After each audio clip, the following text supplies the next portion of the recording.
Alright, everyone. Today I have a true crime saga to detail. This has not been released to the public until now. This is the story of Stainley's, um, a fictional cleaning company. So our story begins in 1995 when an anonymous report was filed by Brandon Morgus, Social Security number 456192009. The report claimed that a cleaning company called Stainley's had stolen the trophies Brandon had accumulated in his childhood, celebrating his participation in various rec leagues. Brandon said that he had hired Stainley's after being told by multiple Plenty of Fish dates, or POF dates, as well as neighbors, relatives, and postal workers, that the state of his home was a huge red flag. Here's a Brandon Stainey bedroom. This was taken in August 1995. As you can see, it's pretty bad. Bed isn't neatly made either. The thing is,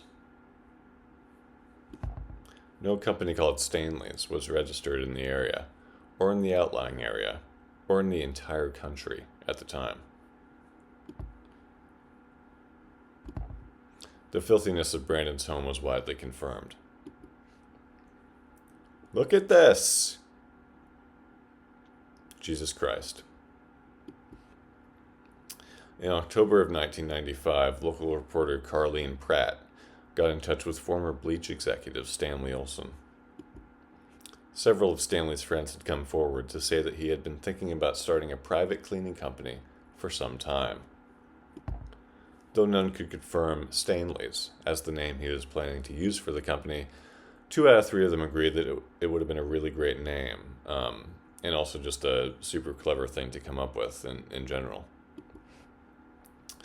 But Stanley maintained that he had nothing to do with it.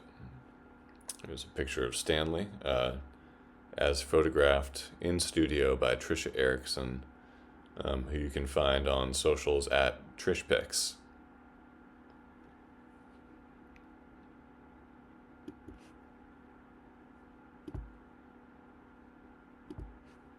The case went cold for months. Brandon bought new trophies from the local hobby shop, but claimed it wasn't the same. It's not the same. That's from Brandon. I was drawn to him immediately. It's like how some people just call out to you. I knew he was meant to be there that day, and that I was meant to meet him, to connect with him, to know him. That's the hobby shop owner. And then, a crack in the case. On January 17th, 1996, local explorer of the sewage system and town drunk Reed Candy left a message on Carlene Pratt's voicemail. We're going to play that now. Hi, this is Reed Candy. I'm calling in because I know you've done a lot of coverage on the Stainley's cleaning company allegations, and I want to tell you I've been exploring these sewers, and you won't believe what I just found. I found a flyer, okay, and it's pretty mangled. It's been through the mud, but this is going to be a big break in your story, because what does it say? It says Stainley's Cleaning Company. It's got a phone number on it. I did try calling it, but it led me to one of those this number is not in service messages. But maybe you can use some of your technology to track it down. It looks like it was handwritten. Anyway, this is Reed Candy. I have found a flyer for Stainley's Cleaning Company in the sewers where I explore. Okay.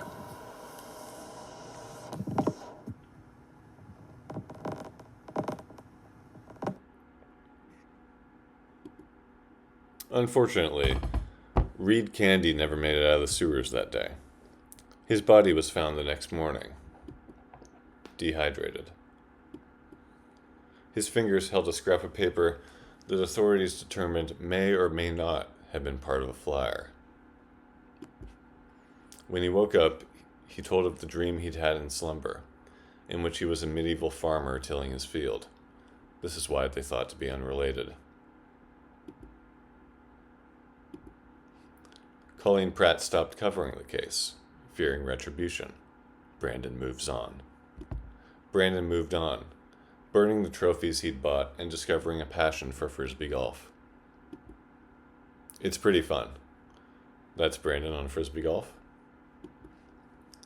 I don't know what you want me to say. It's Brandon's mom. There's Brandon. Photographed in studio. Trisha Erickson at Trish Picks across all socials. So the case went cold again. But lately, internet sleuths, have been digging back in. Multiple message boards have pointed out the strange sounds audible at the end of Reed Candy's now famous voicemail. Let's listen to that ending again. Click back to previous slide.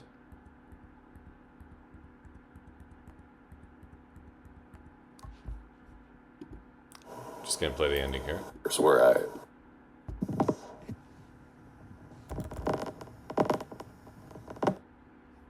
Let's one more time.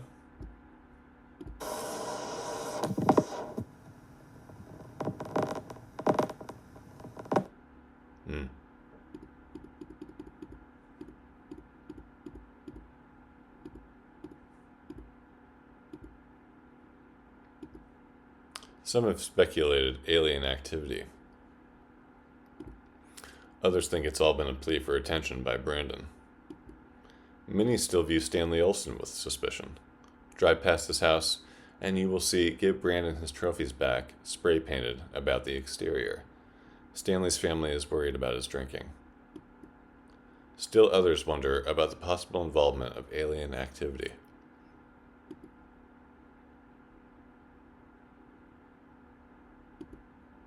If you have any information regarding Stainley's Cleaning Company, please contact our production team at realcrimesunlimited@boatmail.com or meet us in person at Dan's Air Hockey Hovel, 4056 Preston Avenue, USA.